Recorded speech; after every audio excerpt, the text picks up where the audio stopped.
Y vamos a comenzar con una noticia de última hora, y es que las autoridades de Nueva York respondieron a una amenaza de bomba en la residencia del juez Arthur Engoron, quien está al frente del caso de fraude contra la organización de Trump. La policía del condado de Nassau confirmó que un escuadrón antiexplosivos se trasladó al lugar. Esto ocurrió poco antes de que en la corte se presentaran los argumentos finales de este juicio. Damián Bonmatí está en Nueva York. Saludos, Damián. ¿Qué es lo último? Cuéntanos. Sí, Joana, esta amenaza situó de nuevo al juez Arthur Engoron en primera línea. Recordemos que ha protagonizado muchas tensiones junto a Donald Trump durante todo el proceso. Lo último que dijo la policía hace unos minutos es que sigue investigando esta amenaza, que se la está tomando seriamente, pero creen que no está muy sustentada porque llegó por internet y hablaba de usar fertilizantes contra la residencia de este juez. Damián, sabemos que en todo esto pues estamos pendientes de lo que sucede en la corte. El exmandatario llegó y de unas palabras, ¿qué fue lo que dijo? Sí, Octavio llegó y lo hizo junto a su hijo Eric, y dentro de la corte está al frente de la corte. Pero en los pasillos, y ha hablado 2 veces, él insiste que esta es una persecución contra su campaña, y también se quejó de nuevo por el hecho de que hoy no le hayan dejado hablar una última vez frente a la corte.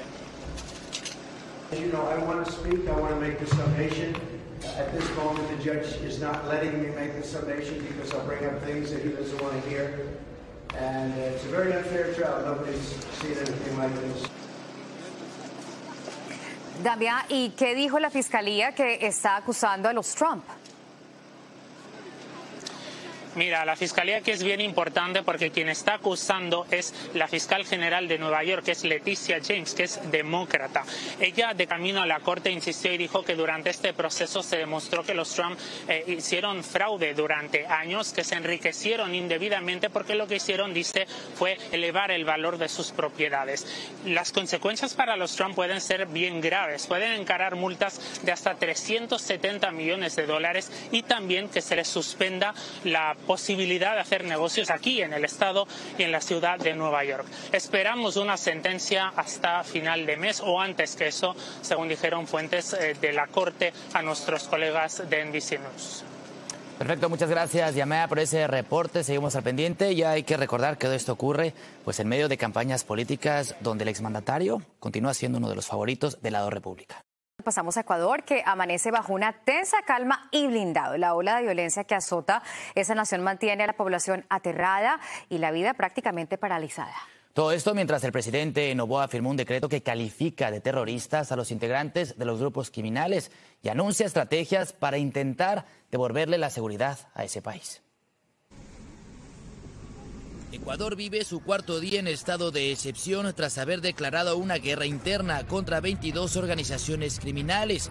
Y mientras más de 100 guardias penitenciarios continúan secuestrados en medio de un estado de emergencia. La población intenta seguir con sus actividades, pero las calles aún se encuentran desoladas. Pero el día de hoy creo que la situación, la gente todavía está un poco preocupada por las cosas que vayan a ocurrir el día de hoy.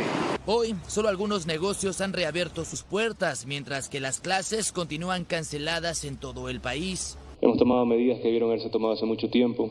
En una reunión el miércoles con su gabinete, el presidente Daniel Noboa siguió firme en su plan de tomar control dentro de las cárceles y garantizar la seguridad de todos los ecuatorianos. Estamos viviendo en un estado prácticamente de guerra en contra del terrorismo. No son estos grupos de delincuencia organizados, son terroristas. Como parte del plan también se encuentra la deportación de unos 1.500 presos colombianos, a quienes se planea dejar en la frontera.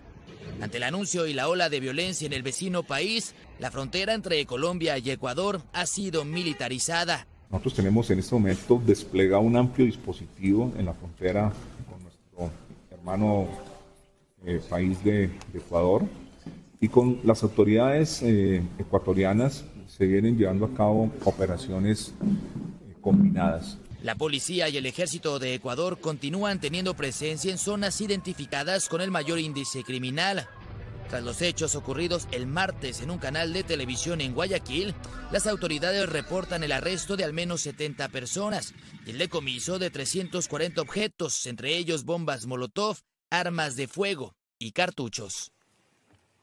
Es importante mencionar que debido a la crisis de inseguridad en Ecuador, Perú también declaró estado de emergencia para 5 regiones fronterizas con Ecuador y la presidenta Dina Boluarte anunció una auditoría tras conocerse que la banda criminal que asaltó el canal de televisión precisamente tenía municiones que pertenecían al ejército peruano. Bueno, y vamos al tiempo porque en California un hombre de 66 años murió al desatarse una avalancha de nieve en un resort de esquí cerca de Lake Tahoe. Otra persona sufrió heridas leves. Ambos eran huéspedes del lugar.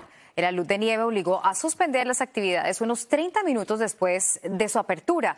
Los equipos de rescate examinaron la zona en busca de personas lesionadas o atrapadas.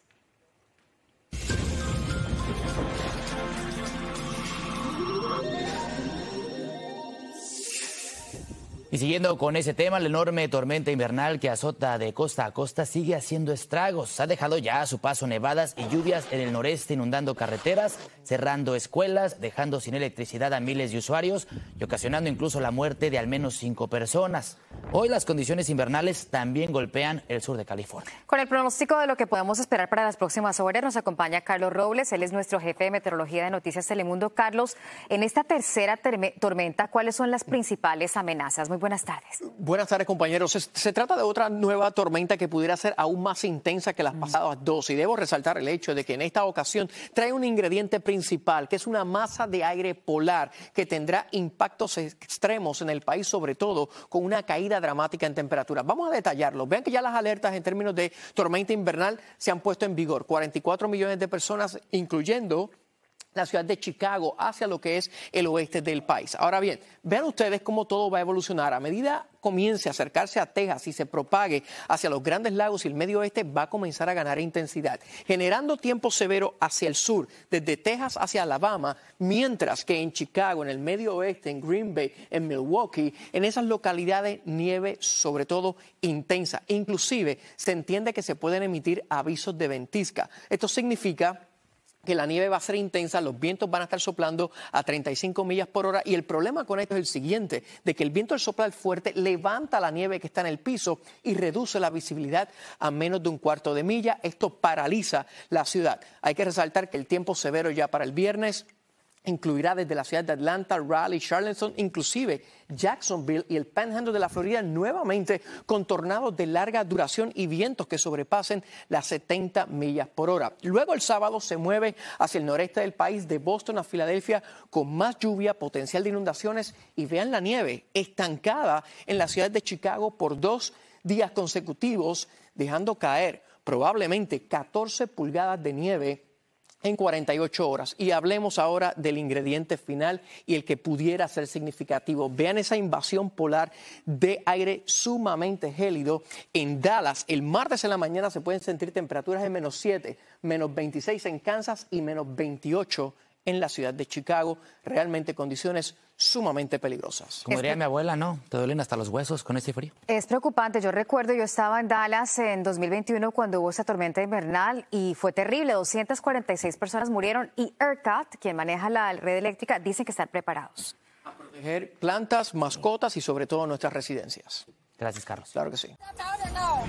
Vea esto, nuestro video del día muestra el arriesgado y valiente rescate que llevó a cabo la policía de Illinois, que salvó a una familia luego de que su vehículo en el que viajaban cayera en el agua. Imágenes captadas por las cámaras de vigilancia muestran a los 3 agentes que tuvieron que romper las ventanillas para sacarlos del agua helada.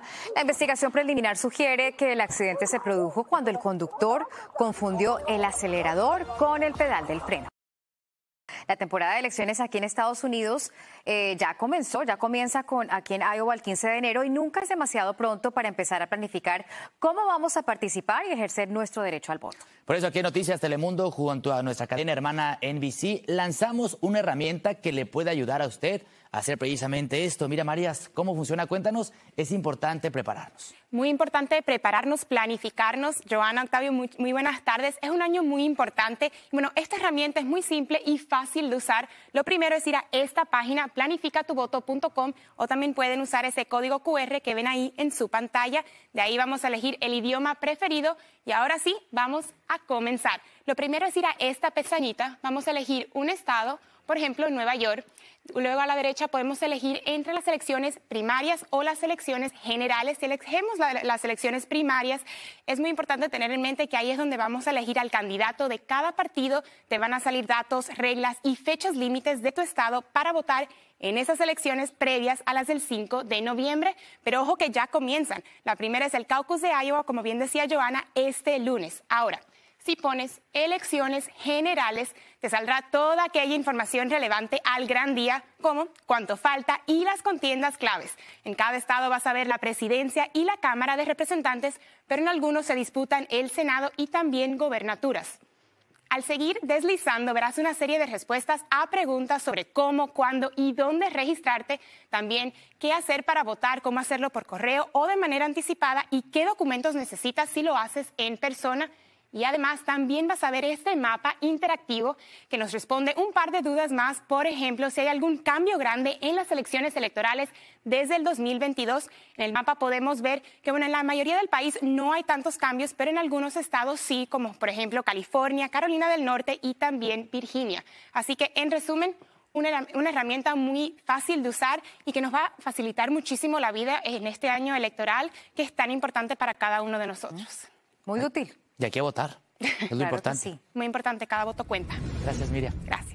Bueno, el crucero más grande del mundo está anclado en este momento en el puerto de Miami, Florida, y se prepara para zarpar el 27 de enero en su primera travesía. Se trata del Icon of the Seas de la compañía Royal Caribbean. Parece esto un edificio en el mar, tiene capacidad para casi 10,000 personas y cuenta con el parque acuático más grande en alta mar, con varios toboganes y piscinas, incluyendo la más grande ubicada en un crucero. El costo de la embarcación que ve en pantalla fue de $2,000 millones. ¿Qué le parece? Como 40 restaurantes. Imagínate, vámonos. Vámonos, con toda la familia.